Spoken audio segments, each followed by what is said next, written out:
사랑하는 성도 여러분, 주 안에 만나서 또 이렇게 말씀 안에 교제하게 되어 너무 설레이고 또 기쁘고 반갑습니다.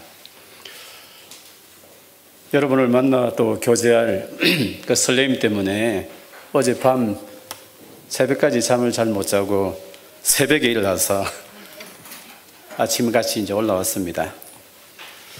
제가 노 목사님을 사랑하고 또 존경합니다.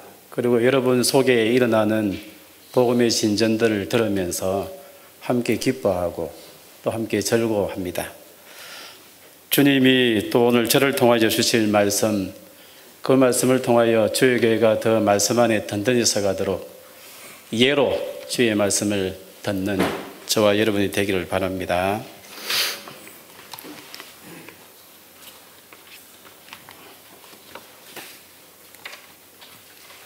한 구절 더 같이 말씀을 읽겠습니다. 8장 20절입니다. 9장 7절까지 저와 여러분이 한 절씩 교독하도록 하겠습니다. 8장 20절입니다. 노아가 여호와를 위하여 단을 쌓고 모든 정결한 짐승 중에서와 모든 정결한 새 중에서 취하여 번제로 단에 드렸더니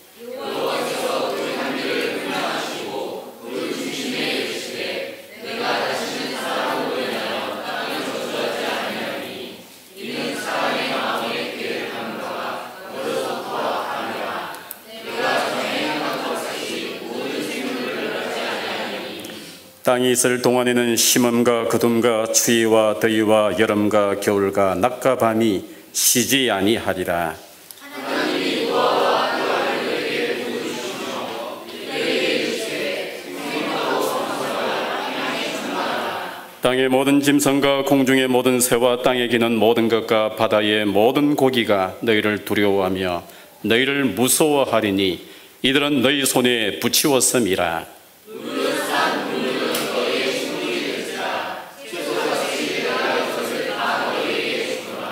그러나 고기를 그 생명되는 피채 먹지 말 것이니라.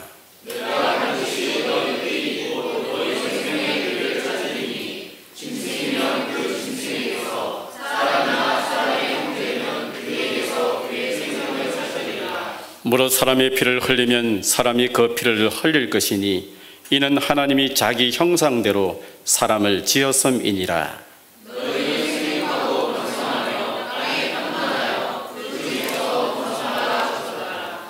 아멘.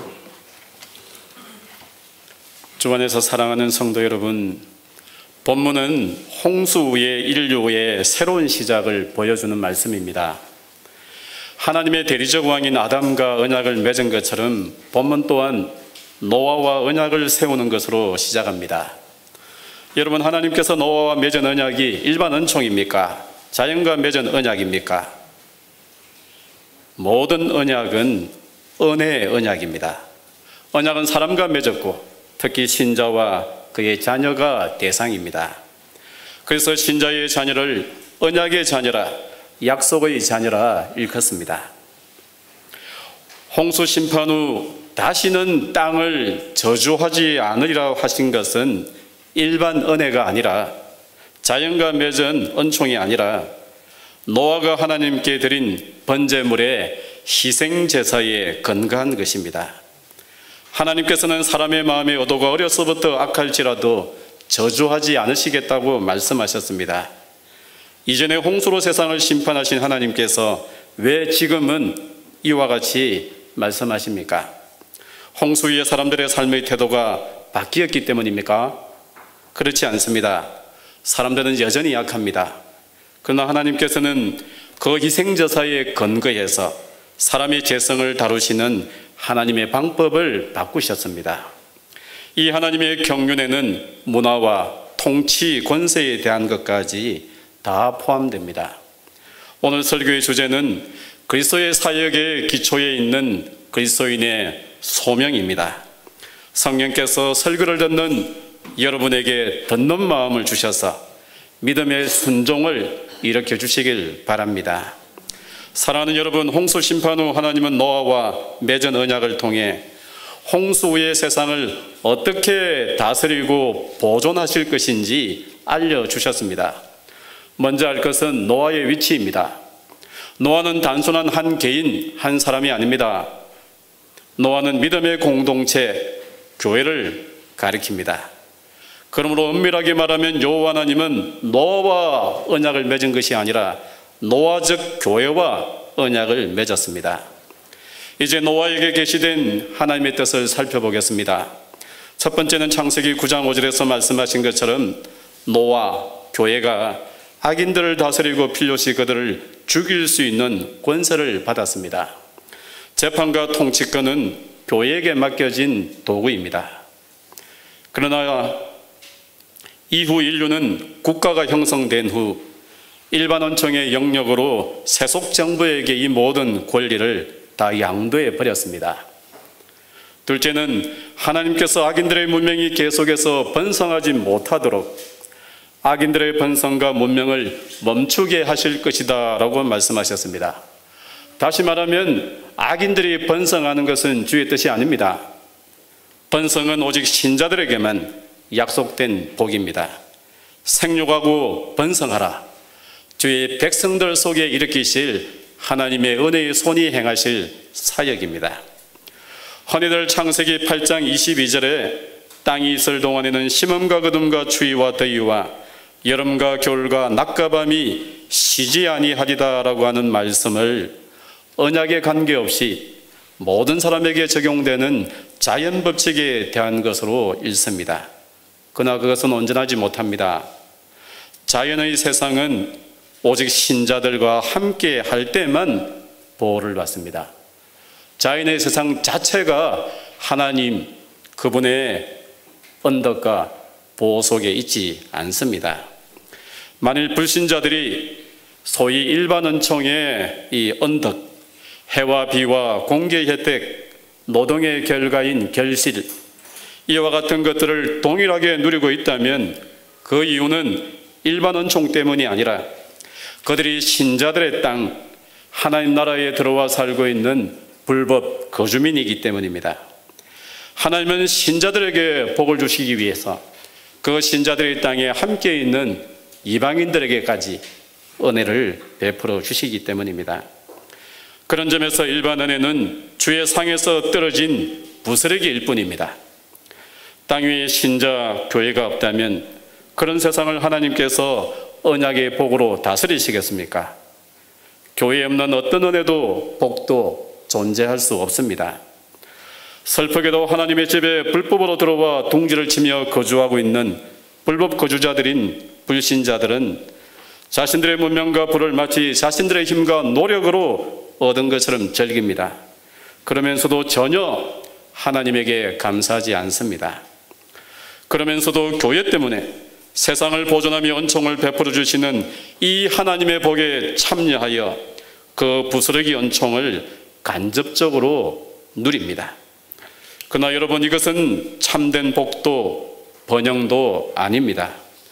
하나님과 화평한 상태가 아닌 하나님과 화평하지 못한 상태에서 무엇을 누리든 어떤 형편에 있든 그것이 무슨 의미가 있겠습니까? 그럼에도 여러분, 우리를 슬프게 하는 것이 있습니다. 영생하는 하나님의 이름을 부르면서 주님과 함께 사는 복을 받은 성도들조차도 자신들이 경험하고 받은 복이 얼마나 복되고 풍성한지 알지 못하고 있다고 하는 사실입니다. 오히려 불신자들의 번영과 물질과 권세를 부러워하고 있는 현실입니다. 이런 모습은 얼마나 비통한 모습입니까? 잊지 마십시오. 언약의 약속은 항구적인 복음으로 울려 퍼지고 있습니다. 성도 여러분, 하나님께서는 결코 다시는 세상 질서를 파괴하지 않으시겠다라고 약속하셨습니다. 왜냐하면 이 땅과 이 세상에 있는 모든 것들이 더 이상 옛 아담 안에 있지 않고 새 아담이신 예수님 안에 위치해 있기 때문입니다.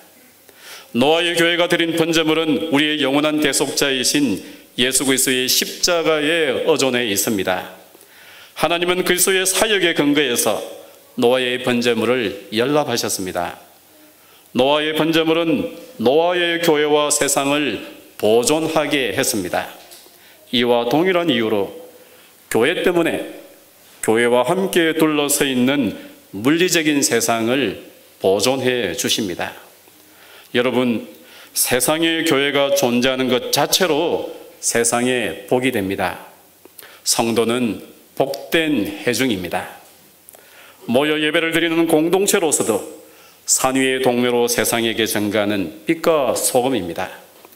흩어져 각자의 삶의 공간에서 일상의 삶을 살아갈 때에도 그리스도의 복을 전가하는 증인입니다. 이것이 그리스도인의 소명입니다.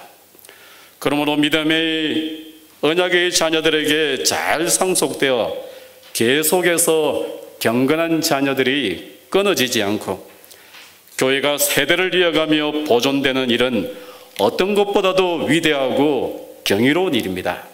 성도 여러분, 이런 이해를 가지고 경건한 가정을 세우는 결혼에, 언약의 자녀를 출산하는 일에 열심을 내어 주의 교회를 견고하게 하는 일에 더욱 기쁨으로 헌신하시기를 바랍니다.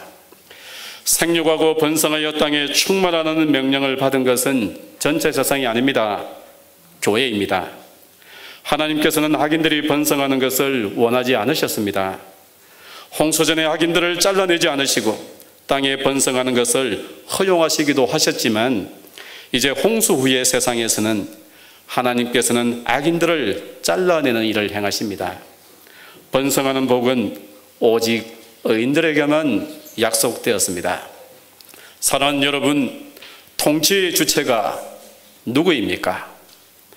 하나님께서 창조하신 세상을 다스리고 통치하는 일은 하나님의 참된 형상인 교회에게 주어졌습니다.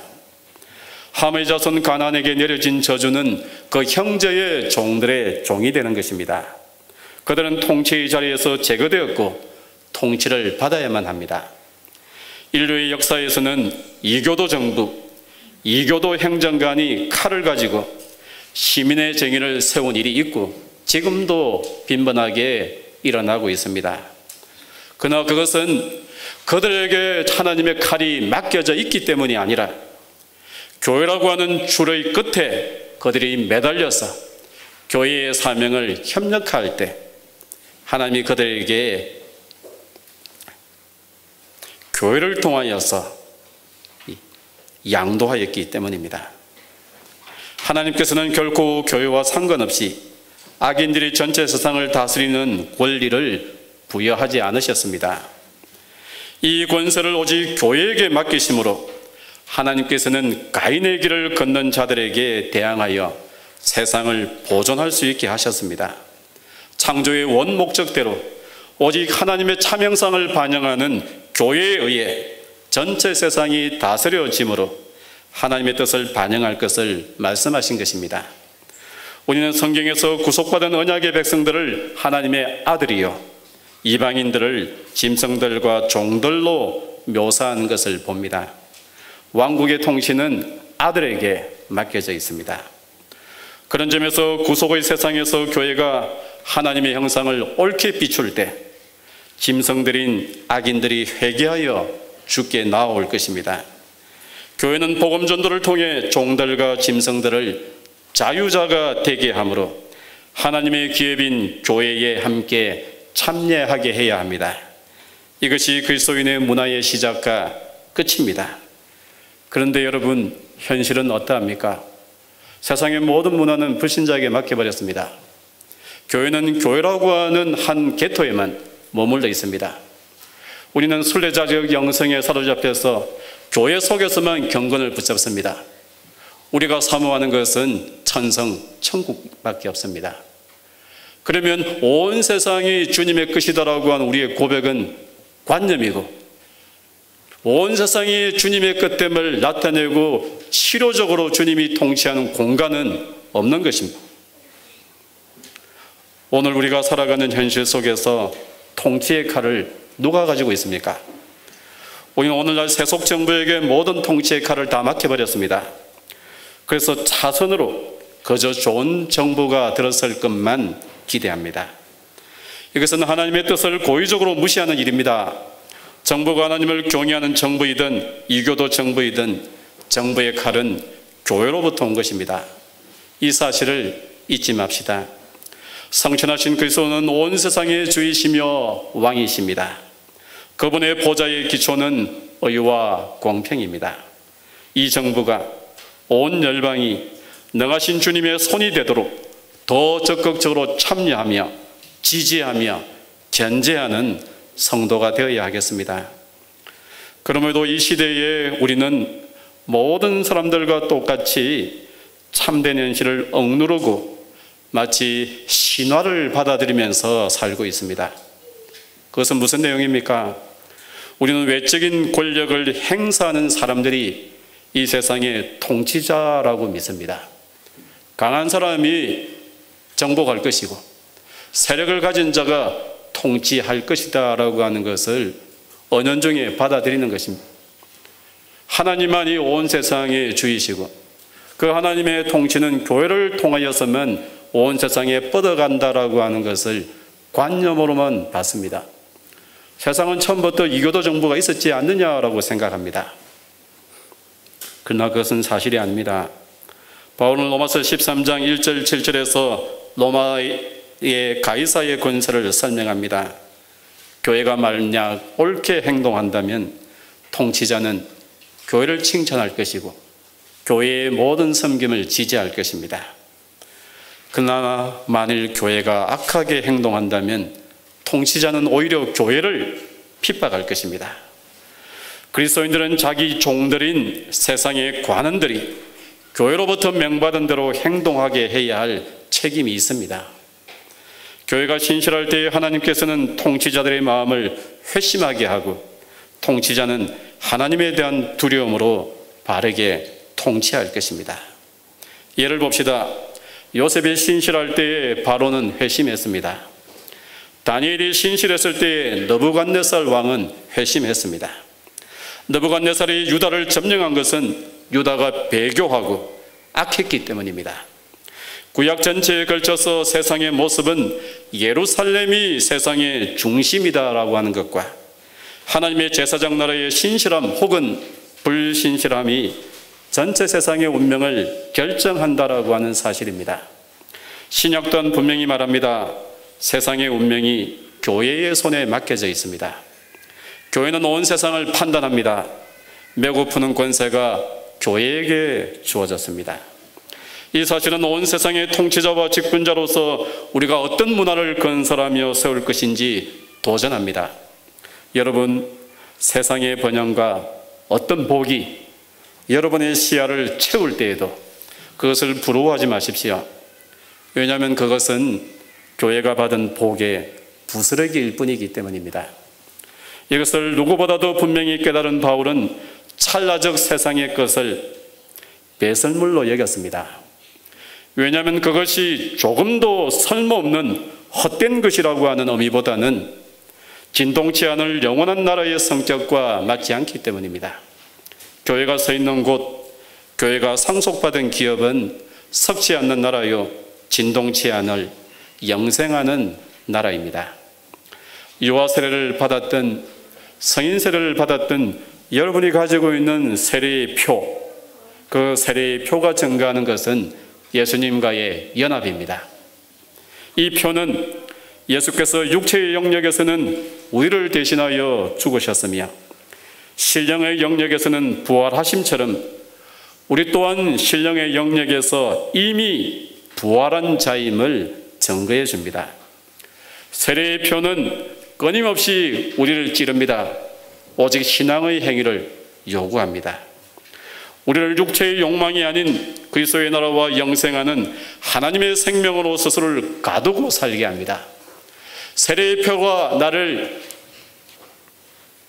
지시할 때마다 나는 하늘 그물로 자신을 가두고 사는 이 기쁨으로 충만합니다.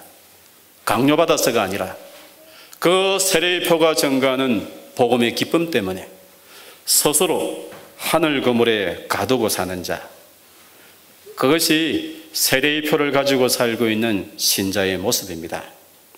성도 여러분, 이 세상의 부와 번영을 쫓아가지 마십시오. 이 세상의 문화에 취하지 마십시오. 이 세대의 정신 가치에 기웃거리지 마십시오. 우리는 세상에 대하여 이미 죽은 자입니다. 교회는 항상 문화를 담당하고 홍수 이래로 책임져 왔습니다. 우리는 세상과 문화를 불신자들에게 넘겨주지 않아야 합니다. 우리는 세상과 문화를 올바르게 사용해야 합니다. 그것이 언약 공동체인 교회에게 주어진 소명입니다. 그렇다면 교회는 어떻게 스스로에게 주어진 소명을 책임감 있게 감당할 수 있을까요? 우리가 살아가는 물리적 세상은 수많은 부조리와 한계와 저주의 결과로 뒤엉켜 있습니다. 그래서 우리는 좀처럼 세상의 회복과 그리스도의 다스림을 발견하지 못합니다.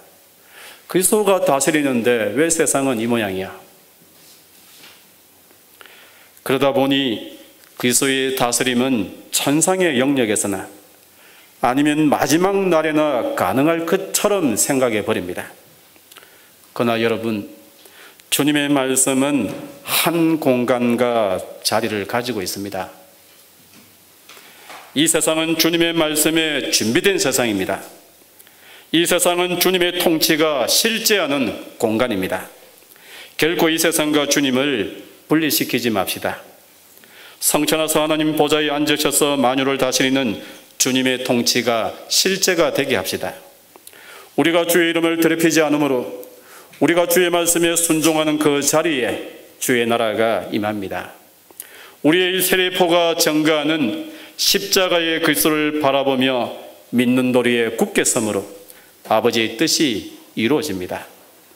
셈의 후에 아브라함에게 말씀의 주인이신 하나님께서 당신에 대해 이렇게 현시하셨습니다. 나는 조상의 하나님이다. 너는 내가 내게 지시할 땅으로 가라. 여호와께서는 아브라함을 그 고향 친척 아버지 집에서 불러내셔서 여호와께서 지시하실 땅으로 가게 하시는 하나님이십니다. 우리가 잘 알고 있는 것처럼 아브라함의 일가가 살고 있던 곳은 고대 도시 우르입니다. 이 도시는 달의 신 난나를 섬기는 강력한 도시였습니다. 이곳에서 가나안을 향해 가는 길에 하란이 있습니다. 반달 형태의 비옥한 토지를 경유하여 유프라테스 강을 거슬려 메소포타미아의 두 강 사이에 위치한 땅이 하란입니다. 우르에서 하란까지는 대략 2600km 정도의 큰 먼 거리였습니다. 직선 거리로 서울에서 베이징까지 950km라고 합니다. 동경까지 1160km입니다. 그러나 우리가 길을 갈 때 직선 거리로 가지 않습니다. 길을 따라 둘러갈 것입니다. 아브라함의 여정이 얼마나 그 시대의 대장정이었습니까? 그런데 이 시점에 잠시 생각해 봅시다. 아브라함을 아비 집에서 떠나라 하신 하나님의 의도가 무엇입니까? 왜 하나님께서 우르를 떠나라 하신 것입니까? 우리는 우리가 알고 있는 성경의 지식을 가지고 너무 쉽게 생각합니다. 그 땅이 우상숭배의 땅이기 때문에 당연합니다. 또 조상들의 삶의 방식에 영향받지 않는 새로운 삶을 위해서, 또 영적으로 에덴을 상기시키고 미래의 하나님의 모든 구속받은 백성이 거할 공간으로 구별된 땅으로서의 가나안을 현시하기 위해서라고 말합니다. 다 동의할 만한 해석이고 다 맞습니다. 그러나 여러분, 아브라함에게 자신을 계시하면서 떠날 것을 명령하신 하나님의 더 깊은 의도, 숨은 의미에 대한 부분은 우리가 놓치고 있지 않느냐 하는 생각이 듭니다. 아버지 데라의 인도 속에 아브라함과 함께하는 무리들이 길을 떠나면서 그 오랜 시간 무엇을 보았겠습니까? 무엇을 느꼈겠습니까? 상상해 보십시오. 아브라함의 여정은 여행이 아닙니다. 관광이 아닙니다. 여러분 휴가계획 다 있으시죠? 미리 생각해 보십시오. 얼마나 신납니까? 한 장소를 생각했다면 편안히 휴식을 취하기 위함일 것이고, 여러 장소를 계획했다면 각 장소에 기념할 만한 것을 관광하기 위해서일 것입니다. 그러나 아브라함은 전혀 다릅니다. 관광이 아니었습니다. 뭔가 특이한 것을 보며 경탄하기 위한 관광이 아니었습니다. 그는 하나님의 지시하심을 쫓아 행하였습니다. 그 길은 사방에 바벨의 흔적이 남겨져 있었습니다. 가깝게는 홍수 살아남은 조상들의 삶의 행적이 기록되어 있습니다. 에벨의 시대의 모든 인류가 신화의 평원에 바벨을 건설하다 하나님의 개입으로 흩어진 역사적 사건의 장소를 목격했을 것입니다. 이 일로 인해 땅 족속들이 나누어지고 흩어지게 된 일이 벨렉의 시대에 일어났다고 성경은 말합니다. 벨렉의 후손인 아브라함은 무엇보다도 먼저 그 사건을 생각하지 않았겠습니까? 멀리는 지금 이 땅을 비옥하게 만드는 두 강의 권원이 에덴에서부터 흘러내린 강줄기임을 생각했을 것입니다. 인류가 하나님에 대해 공개적, 고의적 반역으로 복이 아니라 저주의 삶을 선택했을 때 조상들에게 하나님께서 맺어주신 은혜 언약의 약속들을 생각했을지도 모릅니다. 그럼에도 인간이 만들어낸 역사는 은혜의 나라가 아니라 저주로 채워진 나라이고 그 타락한 흔적을 이 여정길 곳곳에서 목격했을 것입니다. 적어도 아브라함의 여정에서 그는 홍수 후 노아적 교회에게 주신 통치가 제대로 발휘되지 못한 것을 수도 없이 목격했을 것입니다. 교회가 소명을 제대로 수행하지 못한 흔적들입니다. 오늘 여러분은 세상에 깊숙이 새겨진 죄의 흔적을 보면서 무엇을 생각합니까? 성도 여러분, 흩어진 인류가 만들어낸 것이 고대 문명입니다. 그 문명을 꽃피운 곳 중 하나가 아브라함이 살았던 우르입니다. 아브라함은 가는 곳마다 어쩌면 소바벨이라고 할 수 있는 크고 작은 많은 도시들을 보았을 것입니다. 오늘날도 고고학적 유물로 확인되는 지그랏, 이집트의 피라미드 등은 이 바벨의 흔적입니다. 인간은 하나님의 은혜의 세상에서가 아니라 자신이 스스로 고안하고 만들어낸 세상에서 주인 되고 싶어 끊임없이 반역합니다. 결코 온전할 수 없는 신기루 같은 그리스도 없는 문화와 문명을 만들어 오히려 하나님의 아름다운 세상을 끝없는 혼동으로 끌고 갑니다. 그것은 공의입니다. 왜냐하면 오직 그리스도만이 만물의 기초이고 그의 나라만이 요동하지 않기 때문입니다. 슬프게도 아브라함이 목격한 것은 죄의 비참과 저주 가운데 있는 인간의 문명이었습니다. 노아적 통치가 온전하게 실현되어진 모습 그는 보지 못했습니다. 하나님이 아니라 인간이 기초가 되어 쌓아 올린 허상의 문명만을 그는 목격해야 했습니다. 창세기 28장의 야곱의 돌벽의 한 상은 하나님께서 친히 요동하지 않는 참 바벨을 세우실 것을 보여줍니다. 야곱의 돌베개를 성전 기둥 되게 하여 그 기둥이 하늘로 올라가는 천계가 되는 꿈입니다. 이 돌기둥 바벨의 성취는 요한복음 1장 51절의 예수 그리스도였습니다. 십자가의 그리스도께서는 오직 당신만이 기초다, 근원이다, 뿌리다 라고 말씀합니다. 아브라함을 타락과 저주의 흔적이 있는 그 역사적 현장을 거슬려 이동하게 하신 목적은 신기루 같은 인간들의 혼돈과 공허한 문명들을 목격하면서 그것을 저항하고 오직 신앙이라는 다른 길을 걸어가게 하시기 위해서입니다. 내가 가는 곳마다 목격한 것 주목해봐라.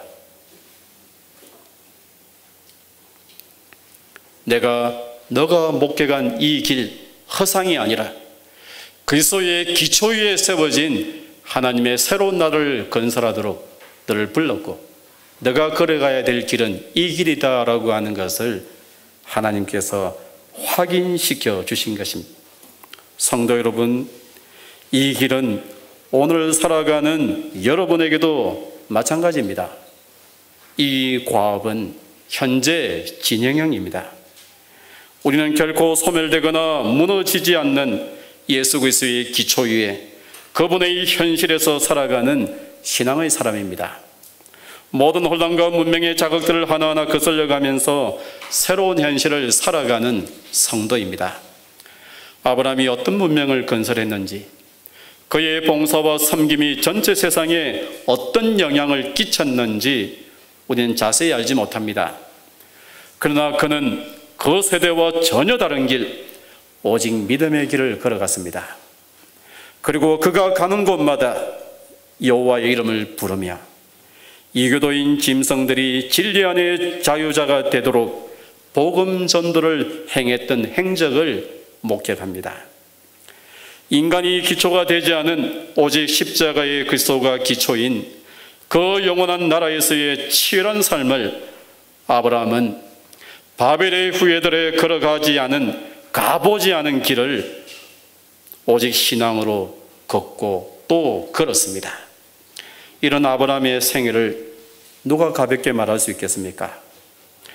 바벨을 거쳐 끝없이 혼돈하고 공허한 문명을 추구한 그 세대에게서는 단 하나의 선함도 찾을 수가 없었습니다. 그래서 어쩌면 철저하게 고독한 길을 걸어가야 했습니다. 사랑하는 여러분, 눈에 보이는 모든 것은 그리스도께서 사용하기 위하여 거기 있는 것입니다. 신앙은 무언가 특별한 것을 요구하지 않습니다. 그리스도의 것으로 그리스도의 이름을 위하여 사용하는 것을 말합니다.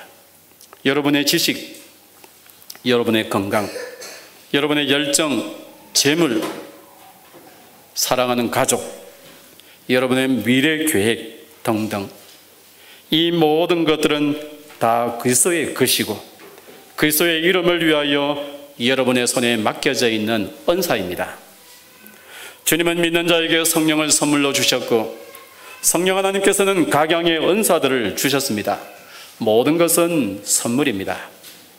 많은 것을 가졌든 적은 것을 가졌든 하나님이 내게 주신 선물입니다.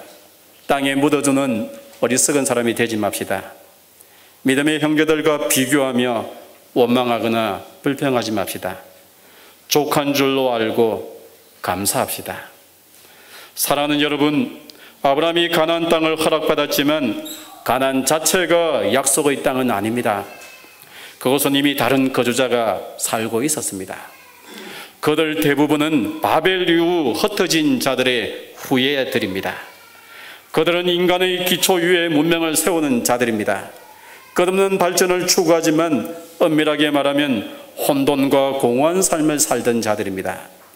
하나님께서 아브라함의 신앙 여정을 통해 말씀하시고자 하는 것은 특정한 장소인 가나안이 아니라 그 가나안에서 출발하여 야훼 하나님과 동행하며 지속적으로 말씀을 통해 보이시고 지시하실 땅, 그곳이 약속의 땅 가나안입니다. 그래서 아브라함은 가나안 땅에 도착했지만 가나안 안에서 정착하지 않고 가나안 안에서도 계속 지시하심을 쫓아 그는 이동해야 했습니다. 궁극적으로 그가 멈춰야 될 곳은 하나님 그 안에서 그의 거처를 삼아야 했기 때문입니다. 끝없는 발전을 추구하는 것이 인류이지만 십자가의 그리스도에 기초하지 않은 모든 것은 그것이 무엇이든지 바벨입니다. 그것은 혼돈이며 공허입니다. 그것은 저주를 더 채우는 것에 불과합니다. 그렇다면 성도 여러분, 그리스도인이 일구어야 할 문화는 무엇이 되어야 할까요? 그리스도의 나라는 멈추지 않습니다. 그리스도의 교회가 과거가 된 곳, 더 이상 지시하심이 없는 곳, 그 교회는 죽은 교회입니다. 더 이상 세상에 복이 되지 못하고 사명을 잃어버린 교회는 목적을 상실한 교회입니다. 그저 정규적으로 모여 예배하는 그 자체만으로 만족하는 교회는 지시하심을 고의적으로 듣지 않고 멈추어버린 교회입니다. 교회가 전체 세상을 통치한다는 것은 원리적으로 옳고 세속 정부의 모든 권리를 다 맡겨버린 것은 교회의 불신앙입니다. 우리 시대에 우리는 올바른 정부를 원합니다. 그런데 그것은 교회가 그리스도의 문화와 통치권을 바르게 일구어 세상에 전수함으로서만 가능합니다. 여러분, 이 사실은 결코 관념이 아닙니다. 약속이며 그리스도 안에서 실제입니다. 신실한 정치인이 되려고 해야 합니다. 아니면 그런 정치인을 발굴하고 지지해야 합니다. 그저 당 보고 자기 지역이나 출신을 보고 선출해서는 안 됩니다. 좋은 직장은 없습니다. 상대적으로 높은 소득이 기대되는 일이 있을 뿐입니다. 그리스도인에게는 모든 일이 소명입니다. 그리스도의 기초 위에 건설되는 하늘의 바벨이 되도록 내게 맡겨져 있는 공간이요 소명의 장소입니다. 좋은 대학은 없습니다. 학벌 사회가 관료주의가 만들어낸 서열이 있을 뿐입니다. 대학에서 무엇을 보고 무엇을 배웁니까? 아니, 대학이 여러분의 발을 딛고 서 있는 소명의 공간이라는 생각을 해본 적 있습니까? 스스로 선성되려고 하지 마십시다. 스스로 옳다고 생각하는 것을 재판장의 자리에 두고 누가 옳은지 경쟁하지 맙시다. 우리의 신앙은 결코 개인주의를 허용하지 않습니다. 교회는 우리의 어머니입니다. 어머니인 교회로부터 신앙을 상속받고 그 신앙에 따라 일치의 삶을 살아갑니다. 그러나 여러분, 우리는 어머니로부터 믿음을 상속받고 믿음의 일치 가운데 살아가는 모든 신앙을 제공받지만 정작 회중으로 참여인 우리가 개인적인 문제가 생기면, 개인적인 고통과 아픔이 생기면 자신의 판단과 자신의 결정이 절대적입니다. 교회가 이것에 대하여 무엇을 말하려고 하는지 들으려 하지 않습니다. 내가 선택하기 이전에 나의 심사숙고한 고민이지만 나의 결정 이전에 교회는 이것에 대하여 무엇을 말하는지, 교회는 이것에 대하여 무엇을 가르치고 있는지 들으려 하지 않습니다. 교회가 어머니인데 교회를 어머니로 두는 자만이 하나님을 아버지라 부를 수 있다라고 말합니다. 내 생각, 내 기준이 더 앞서는 것, 이것은 그야말로 전형적인 사사시대의 정신, 자기 소견대로입니다. 성도 여러분, 복음의 약속은 우리에게 신앙을 요구합니다. 그러나 그 신앙은 행위 자체가 아니라 그 성격은 은총의 기초에 있습니다. 나의 행위로 나의 의를 증명시키려고 하면 안 됩니다. 나의 행위가 신앙의 행위일지라도 그것은 근본적으로 하나님의 은총의 기초에 있습니다. 하나님의 은총이 빠져 있을 때 내 행위가 어떻게 의가 될 수 있습니까?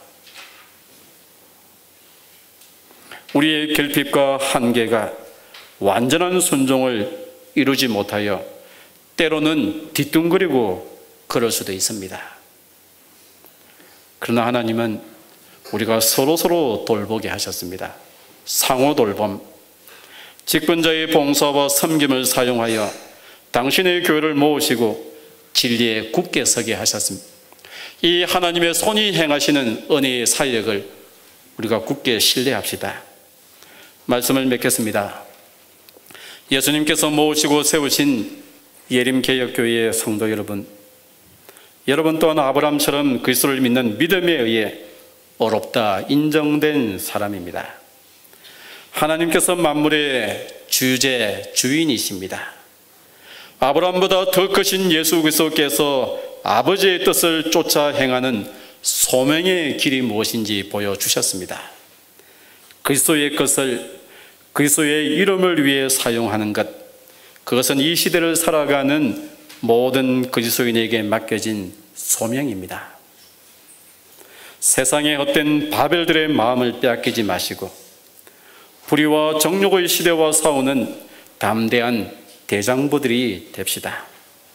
내가 숨쉬며 살아가는 매일매일 만나는 모든 사람들은 언약의 실제의 공간이요 장소입니다. 오직 신앙으로 주님이 지시하는 곳으로 멈추지 않고 행진합시다. 여러분이 만나는 모든 사람들에게 야훼의 이름을 부르는 여러분, 산 위의 동네와 같이 그리스도를 전가하는 정인의 길을 걷는 여러분, 여러분의 그 섬김이 어떤 결실로 맺어질지는 알지 못합니다. 여러분이 섬기고 여러분이 대하고 만나는 그분들이 복음으로 견인되든 그러지 않든 모든 결과는 주님께 맡깁시다.